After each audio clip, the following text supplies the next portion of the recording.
প্রবক্তা জেরেমিয়া গ্রন্থ থেকে পাঠ 27 অধ্যায় থেকে 29 অধ্যায়। বাবিলনে রাজার অধীনতা স্বীকার করা। ঐশ্ব নির্দেশ। জোসিবার পুত্র জুদা রাজ সেদেকিয়া রাজত্বকালের প্রথম দিকে জেরেমিয়ার প্রতি উচ্চারিত হলো ভগবানের এই বাণী। ভগবান আমাকে এই কথা বললেন, বাঁধবার জন্য চামড়ার কয়েকটি দড়ি আর জোয়ালের জন্য লম্বা কয়েকটি কাঠ তৈরি করে নাও। তারপর ওগুলো নিজের ঘাড়ে বসিয়ে নাও।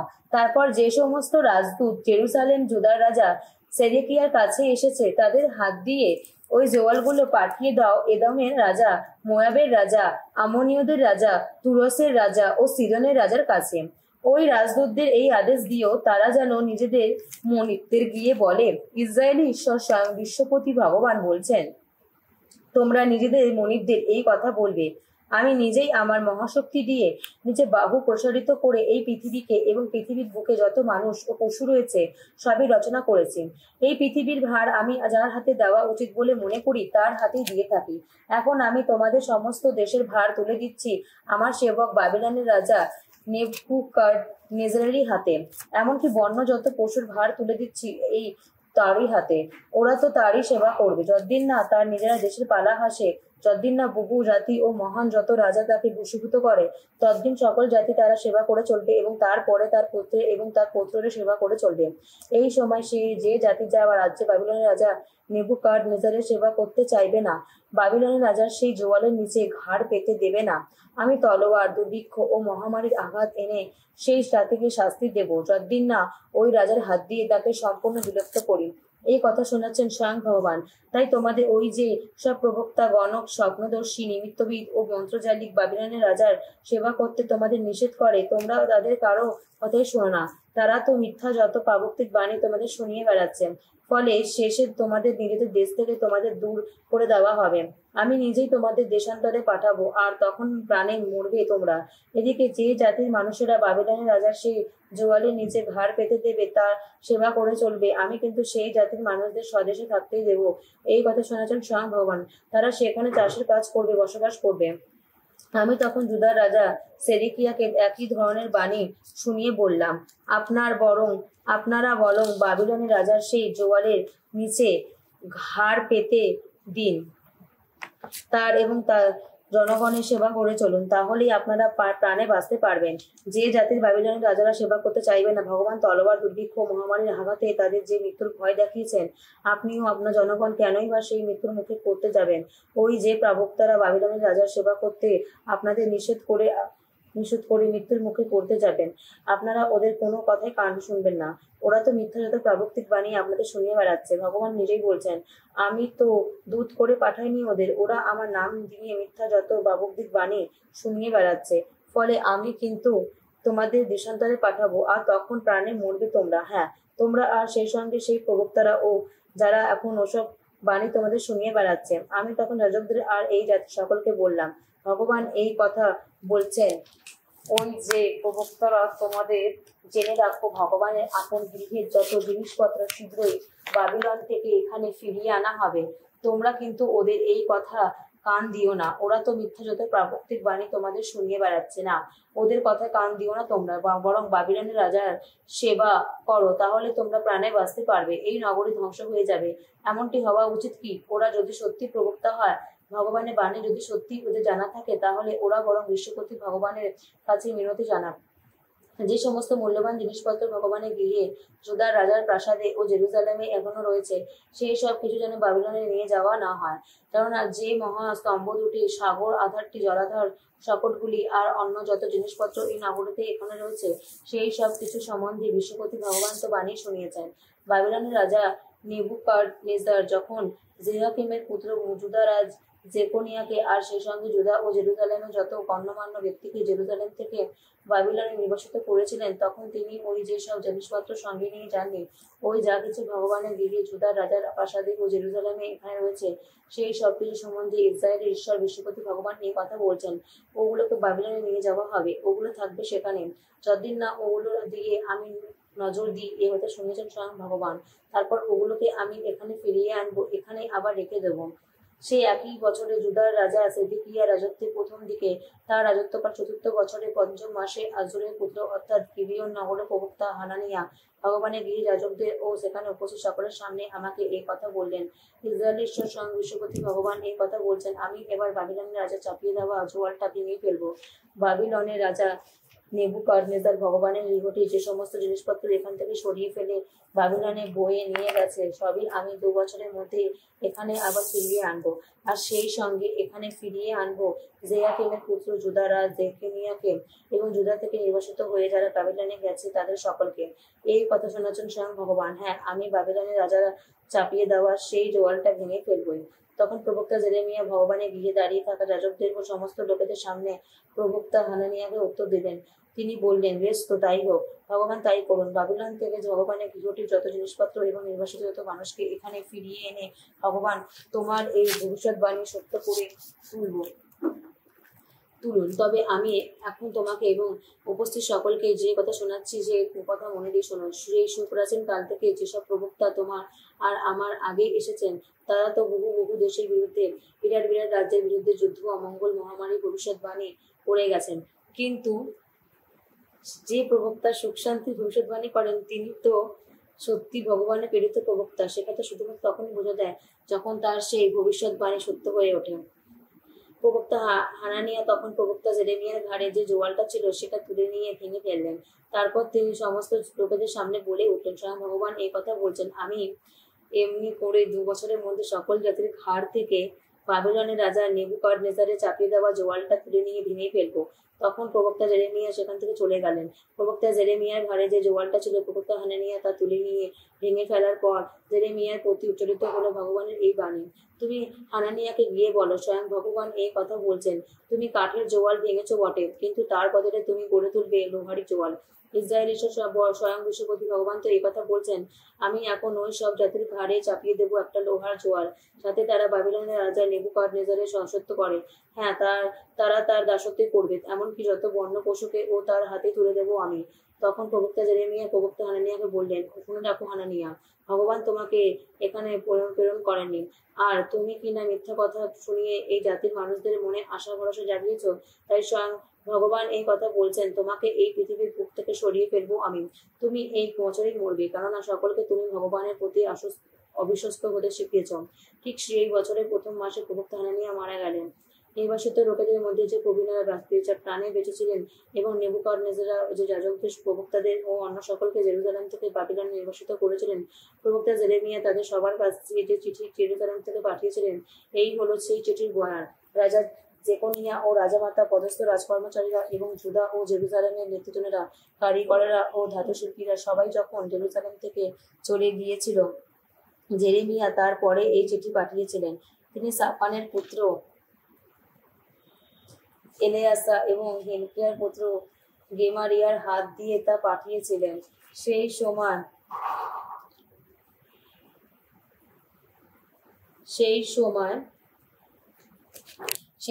জুদার রাজা সেদেকিয়া এই দুজনকে বাবিলনের রাজা নেবুকাদনেজারের কাছে পাঠিয়েছিলেন। সেই চিঠিতে লেখা ছিল, ইসরায়েলের ঈশ্বর স্বয়ং বিশ্বপতি ভগবান যাদের জেরুজালেম থেকে বাবিলনে নির্বাসিত করেছেন, তাদের সবাইকে তিনি এই কথা বলছেন, তোমরা ঘর বাড়ি তৈরি করে বসবাস করতে থাকো, গাছ বুদ্ধি বাগান তৈরি করো, খাও সে সব গাছের ফল, বিয়ে থা করো, ছেলে মেয়ে তোমাদের, ছেলেদের জন্য পাত্রের ব্যবস্থা করো, পাত্রের হাতে মেয়েদের সম্প্রদান করো, তাদেরও ছেলে মেয়ে হোক। তোমরা এখন যেখানে থাকছো সেখানে তোমাদের জনসংখ্যা না কমিয়ে বরং বাড়িয়েই তোলুন। ওই যে নগরীতে আমি তোমাদের নির্বাসিত করেছি, সেই নগরীর শান্তি ও সমৃদ্ধির জন্য উদ্যোগী হও, তার ভালোর জন্য ভগবানকে প্রার্থনা জানাও, কেননা নগরীর শান্তি ও সমৃদ্ধি হলেই তো তোমাদের নিজেদের শান্তি ও সমৃদ্ধি হবে। হ্যাঁ, ইসরায়েলের ঈশ্বর স্বয়ং বিশ্বপতি ভগবান এই কথা বলছেন, ওই যে সমস্ত প্রবক্তা ও গণক তোমাদের মাঝখানে রয়েছে, ওরা যেন তোমাদের সঙ্গে ছলনা করতে না পারে। ওরা যে সব স্বপ্ন দেখে থাকে, তোমরা সেই সব গ্রাহ্যই করো না। আমার নাম নিয়ে ওরা তোমাদের মিথ্যা যত প্রাবক্তিক বাণী শুনিয়ে বেড়াচ্ছে। আমি তো দূত করে পাঠাইনি ওদের, এই কথা শোনাচ্ছে স্বয়ং ভগবান। ভগবান এই কথা বলছেন, বাবিলনে তোমাদের থাকার সেই 70 বছর পূর্ণ হলে আমি নিজে তোমাদের কাছে আসব। তোমাদের মঙ্গল করার যে কথা আমি বলে রেখেছি, তখন সেই কথা আমি রাখবই। এখানে তোমাদের ফিরিয়ে আনবই আমি। তোমাদের জন্য কি করতে চাই তা তো ভালোভাবেই জানি আমি। এ কথা শোনাচ্ছেন স্বয়ং ভগবান। তোমাদের অমঙ্গল তো নয়, তোমাদের সুখ শান্তি চাই আমি। তোমাদের জন্য রেখে দিয়েছি আমি আশায় উজ্জ্বল এক ভবিষ্যৎ। তোমরা যখন আমায় ডাকবে, তো যখন আমার কাছে এসে প্রার্থনা জানাবে, তখন তো তোমাদের কথায় আমি তো কান দেবই। তোমরা যখন আমায় খুঁজবে, আমার সন্ধান পাবে অবশ্য। কোনো প্রাণ দিয়ে যদি খোঁজো আমায়, আমার সন্ধান তোমাদের পেতেই দেবো আমি। এবার শোনাচ্ছেন স্বয়ং ভগবান। তোমাদের সুদিন ফিরিয়েই আনবো আমি। তখন সেই সমস্ত জাতির মধ্যে থেকে, সেই সমস্ত স্থান থেকে তোমাদের জড়ো করে আনবো, যেখানে তোমাদের দেশ ছাড়া করে পাঠিয়ে দিয়েছি। সেই স্থানে তোমাদের ফিরিয়ে আনবো, যেখান থেকে তোমাদের নির্বাসিত করেছি। তোমরা অবশ্য বলে থাকো, ভগবান আমাদের জন্য বাবিলনের প্রবক্তাদের আবির্ভাব ঘটিয়েছেন। যে রাজা এখানে বসে আছেন দাউদের সিংহাসনে, তাদের সম্বন্ধে, এবং যে সমস্ত লোকেরা এই নগরীতে বসবাস করছে, তোমাদের সেই স্বজাতি ভাইয়েরা, যারা তোমাদের সঙ্গে নির্বাসনে চলে যায়নি, তাদেরও সম্বন্ধে ভগবান এই কথা বলছেন। হ্যাঁ, স্বয়ং বিশ্বপতি ভগবান এই কথা বলছেন। তাদের আঘাত হানতে আমি এবার পাঠাবো তলোয়ার, দুর্ভিক্ষ আর মহামারী। তাদের দশা ঘটাবো পচা আঞ্জলির মতো, মুখে দেওয়া যায় না এমনই যত বাজে আঞ্জলির মতো। তলোয়ার, দুর্ভিক্ষ ও মহামারী হাতিয়া করে তাদের তাড়িয়ে বেড়াবো আমি। তাদের আমি এই পৃথিবীর সমস্ত রাজ্যে তীব্র ঘৃণার পাত্রে করে তুলবো। দেশ ছাড়া করে যে সমস্ত জাতির মধ্যে আমি তাদের পাঠিয়ে দেবো, সেই সব জাতির কাছে তখন আমি তাদের করে তুলবো অভিসম্পত্তের ভাষারই মতো, বিভৎস একটা পিছন, বিদ্রুপ ও অসম্মানের পাত্র। তারা তো আমার কথা শুনতে চায়নি। এই কথা শোনাচ্ছেন স্বয়ং ভগবান। অথচ আমি তো আমার সেবক প্রবক্তাদের তাদের কাছে বারবার পাঠিয়ে দিয়েছি। হ্যাঁ, তারা তবু শুনতে চায়নি। এ কথা শোনাচ্ছেন স্বয়ং ভগবান। কিন্তু তোমরা নির্বাসিত হয়ে আছো যারা, জেরুজালেম থেকে বাবিলনে পাঠিয়েছি যাদের, তোমরা সকলে এখন ভগবান এই যা বলছেন তা শোনো। ওই যে কলোয়ার পুত্র আহাব আর মায়াসেয়ার পুত্র সেদিকিয়া আমার নাম নিয়ে মিথ্যা প্রবর্তিত পানি তোমাদের শুনিয়ে বেড়াচ্ছি। ইসরায়েলের স্বয়ং পশুপতি ভগবান ওদের সম্বন্ধে এই কথা বলছেন। আমি এবার বাবিলনের রাজা নেবুকাদনেজারের হাতে ওদের সঁপে দেবো। সে তোমাদের চোখের সামনে ওদের মেরে ফেলবে। ওদের না এমনটি হওয়ার জন্য তখন বাবিলনের নির্বাসিত সমস্ত যুদ্ধীয়দের মধ্যে প্রচলিত হবে এই অভিশাপ বচন। বাবিলনের রাজা যেমন সেদিকিয়া ও আহাবকে পুড়িয়ে মেরেছিল, ভগবান তোমারও দশা তেমনই ঘটান। ওরা তো ইসরায়েলের লোকেদের মধ্যে কত ঘৃণ্য কাজই না করেছে। প্রতিবেশীদের স্ত্রীদের সঙ্গে ব্যভিচার করেছে ওরা। আমার নাম নিয়ে যত মিথ্যা কথা প্রচার করেছেন, যদিও আমি ওদের তেমনি কিছু করার আদেশ দিইনি। ওরা যে কি করেছে তা জানি না আমি, আর তার সাক্ষীও আমি। এ কথা শোনাচ্ছেন স্বয়ং ভগবান। নেহেলামের সেমাকে তুমি এই কথা বলো। ইসরায়েলের ঈশ্বর স্বয়ং বিশ্বপতি ভগবান এই কথা বলছেন। তুমি কিনা জেরুজালেমের সমস্ত মানুষের কাছে, মায়াসেয়ার পুত্র যাজক সেফেনিয়ার কাছে এবং অন্যান্য যাজকদের কাছে নিজের নাম দিয়ে নানা চিঠি পাঠিয়েছে সেফেনিয়াকে। তুমি কিনা এই কথাই লিখেছ, ভগবান তোমাকে যাজক জেহাদার জায়গায় তার গৃহটির ভারপ্রাপ্ত যাজক হিসাবে নিযুক্ত করেছেন। তিনি তো চেয়েছেন তোমার কোনো মতিভ্রষ্ট লোক প্রবক্তা সেজে বেরালে তুমি তুরমে তার হাত পা আটকে দিয়ে কলায় কাঠের বেষ্টনী এঁটে দিয়ে তাকে বন্দি করে রাখবে। তাহলে ওই যে আনত হতে জেরেমিয়া তোমাদের মাঝখানে এখন প্রবক্তা সেজে বেড়াচ্ছে, তুমি কেনই বা তাকে তিরস্কার করনি? কই, সে তো এই ব্যাবিলনে তো আমাদের এই কথা লিখে পাঠিয়েছে, তোমাদের নির্বাসনে দীর্ঘস্থায়ী হবে। সুতরাং তোমরা ঘর বাড়ি তৈরি করে বসবাস করতে থাকো, গাছ পুঁতে বাগান তৈরি করো, খাও সেই সব গাছের ফল। যাজক সেফেনিয়া এসে ওই চিঠিখানি প্রবক্তা জেরেমিয়াকে পড়ে শুনিয়েছিলেন। তখন জেরেমিয়ার প্রতি উচ্চারিত হয়েছিল ভগবানের এই বাণী, তুমি এবার নির্বাসিত সবাইকে এই কথা লিখে পাঠাও। নেহেলামের সেমায়া সম্বন্ধে ও ভগবান এই কথা বলছেন। সেমায়াকে যদিও আমি প্রেরণ করিনি, তবুও সে যখন তোমাদের মধ্যে প্রবক্তাগিরি করেছে, মিথ্যা কথা শুনিয়েই তোমাদের মনে আশা ভরসা জাগিয়ে তুলেছে, তাই আমি এই কথা বলছেন স্বয়ং ভগবান। এবার এই নেহেলামের সেমায়াকে ও তার বংশধরদের শাস্তি দেবে। এই জাতির মধ্যে তার বংশের কেউ আর থাকবে না। আমি আমার এই জাতির জন্য শুভ যা কিছু করতে চলেছি সে তো দেখতেই পাবে না। এই কথা শোনাচ্ছেন স্বয়ং ভগবান। সে তো সকলকে ভগবানের প্রতি অবিশ্বস্ত হতে শিখিয়েছে। বেনসিরার গ্রন্থ থেকে পাঠ, 16 অধ্যায়, 15 থেকে 30 পদ। যেদি অধর্মীদের শোচনীয় পরিণাম। এই কথা বলো না, আমি প্রভুর কাছ থেকে লুকিয়ে থাকবো। ওই ঊর্ধ্বলোকে কেউই বা আমার কথা মনে রাখতে যাবে? এত মানুষের ভিড়ে আমাকে তো চেনাই যাবে না। এই অসীম সৃষ্টির মধ্যে কতটুকুই বা আমি। না, তিনি যখন আসেন তখন স্বর্গলোক, ঊর্ধ্বতম স্বর্গলোক, অতল গহ্বর ও পৃথিবী সমস্ত কিছুই তো কেঁপে কেঁপে ওঠে। তিনি একবার তাকালে যত পাহাড় পর্বত ও পৃথিবীর বুনিয়াদ টলমল করে কেঁপে ওঠে, অথচ এইসব কথা কেউই ভেবে দেখে না। প্রভুর কর্মপন্থার কথা কেউই বা চিন্তা করে দেখে? দৃষ্টি অগোচর কোনো ঝোড়ো বাতাসের মতো তার অধিকাংশ কর্মকীর্তি গোপনই থেকে যায়। কেউই বা তার ওইসব ন্যায়কর্মের কথা সকলকে জানিয়ে দিতে পারে? কখন কি করেন তিনি, তার প্রতীক্ষায় কেউই বা থাকতে পারে? ওই মহাসন্ধি, সে তো বহুদূর অতীতের ব্যাপার। সদ্বুদ্ধির অভাব আছে যার, সেই তো এমন কথা ভাবে। নির্বোধ পদভ্রান্ত যে মানুষ, সে তো শুধু বুদ্ধিহীন ভাবনায় ভাবে। আমার এই কথা শোনো বৎস আমার, জ্ঞানে জ্ঞানী হয়ে ওঠো। আমি এখন যা বলছি তা মন দিয়েই শোনো। তোমায় সৎশিক্ষা দেব মাত্রা রেখে, সদ্জ্ঞানের কথা যথাযথ শোনাবো তোমায়। সেই আদিকালে প্রভু যখন তার সৃষ্টিকর্ম সম্পন্ন করলেন, তা করার সঙ্গে সঙ্গে তিনি সৃষ্ট সবকিছুরই স্বতন্ত্র স্থান নির্দিষ্ট করলেন। সমস্ত সৃষ্টিকর্মের মধ্যে আনলেন তার চিরস্থায়ী শৃঙ্খলা। সর্বযুগের মতোই স্থির করে রাখলেন ওই সব কিছুর ক্ষমতার সীমা। ওই সব কিছুর ক্ষুধাও নেই, ক্লান্তিও নেই, কর্তব্য পালনে খান্তিও নেই। একের সঙ্গে অন্যের কোনো সংঘাত কখনো হয় না। ওরা কেউই প্রভুর আদেশ অমান্য করেন না কোনোদিন। সবকিছু করার পর প্রভু নিচে পৃথিবীর দিকে তাকিয়ে দেখলেন, পৃথিবীকে তার শ্রেয় কত কিছু দিয়ে ভরিয়ে তুললেন। এই পৃথিবীর কোল জুড়ে তিনি সব রকমের প্রাণী রেখেই দিলেন, যাদের একদিন তারই মাটির বুকে ফিরে যেতে হবে। জুদের ধর্মপত্র। আমি যীশুখ্রিস্টের সেবক জুদ, জাকবের ভাই জুদ, এই পত্র লিখছি তোমাদেরই কাছে, যে তোমরা ঐশ্ব আহ্বানে ধন্য, পিতা পরমেশ্বরের স্নেহভাজন, যীশুখ্রিস্টের আশ্রিতজন। তোমাদের অন্তরে ঐশ্ব করুণা, শান্তি ও ভালোবাসা যেন উচ্ছ্বসিত হয়ে ওঠে। প্রীতিভাজনেরা, এমনিতেই আমার খুব ইচ্ছা ছিল আমাদের সবার পরিত্রাণের প্রসঙ্গে তোমাদের কাছে কিছু লিখব। এখন কিন্তু আমাকে এই পত্র লিখতেই হচ্ছে তোমাদের কাছে এই একান্ত অনুরোধ জানাবার জন্যে, যে ধর্মবিশ্বাসের বাণীর ভার ঈশ্বর ভক্ত মানুষদের হাতে সেই একবার চিরকালের মতোই সম্প্রদান করা হয়েছে। তোমরা এখন সেই ধর্মবিশ্বাসের বাণী রক্ষার জন্যে প্রাণপণ সংগ্রাম চালাও। দেখা যাচ্ছে ইদানিং তোমাদের মধ্যে কয়েকজন ভক্তিহীন মানুষ চুপিসারে ঢুকে পড়েছে। তাদের যে দণ্ড পাওয়ার কথা তা তো বহুদিন আগে থেকেই লেখাই আছে। আমাদের ঈশ্বরের অনুগ্রহে আমরা যা পেয়েছি, উশৃঙ্খলতা করে ওরা তো তার বিকৃতি ঘটাচ্ছে।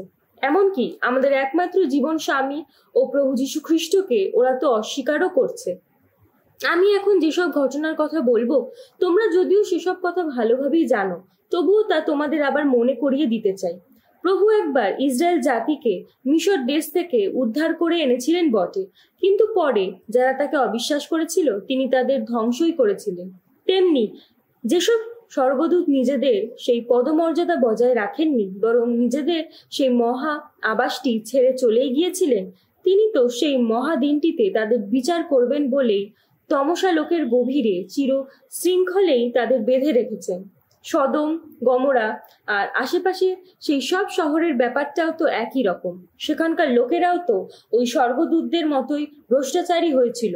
তারা বিকৃত যৌন সংসর্গে লিপ্ত হয়েছিল। এখন তারা তো শাশ্বত আগুনের মধ্যে শাস্তি ভোগ করছে। আমাদের সামনে উদাহরণই হয়ে আছে। তবুও ওই লোকগুলো কিনা যত সব স্বপ্নে আচ্ছন্ন হয়ে তেমনি ভাবে নিজেদের দেহ কলুষিত করে চলেছে। স্বয়ং প্রভুর কর্তৃত্ব অমান্যই করছে ওরা। দিব্যজনদের নামে তীব্র নিন্দাই করে বেড়াচ্ছে ওরা। মহাদূত মিখায়েল নিজে যখন শয়তানের বিরুদ্ধে তর্কে নেমেছিলেন, মসির মৃতদেহটি কে পাবে তা নিয়ে বাদানুবাদ করেছিলেন, কই তিনিও তো তখন শয়তানকে দোষী করতে গিয়ে তাকে তীব্র কোনো নিন্দা বাক্য শোনাতে সাহস করেননি। তখন তিনি শুধু বলেছিলেন, প্রভু তোমায় তিরস্কার করুন। অথচ ওরা যেসব ব্যাপার বুঝতে পারে না, ওরা কিনা সেসব বিষয়ে তীব্র নিন্দাই করে বেড়াচ্ছে। অন্যদিকে আবার বুদ্ধিহীন প্রাণীর মতো নিতান্ত জৈব প্রবৃত্তি দিয়েই ওরা যা কিছু বোঝে তা কিন্তু ওদের ধ্বংসেরই কারণ হয়ে উঠছে। হায় রে, ওরা তো কাইনেরই পথ ধরেছে। অর্থের লালসায় ওরা তো বালায়ামের সেই ভ্রান্তি স্রোতেই গা ভাসিয়ে দিয়েছে। কোরের মতোই বিদ্রোহী হয়েছে ওরা, নিজেদের সর্বনাশও করতে বসেছে। যে খ্রিস্টীয় প্রীতিভোজে তোমরা সমবেত হয়ে থাকো, সেখানকার কলঙ্ক ওরা। সবার মাঝখানে নির্লজ্জের মতো ওরা তো ভুড়িভোজ খেতেই ব্যস্ত থাকে। ওদের কাজই তো শুধুমাত্র নিজেদের যত্ন নেওয়া।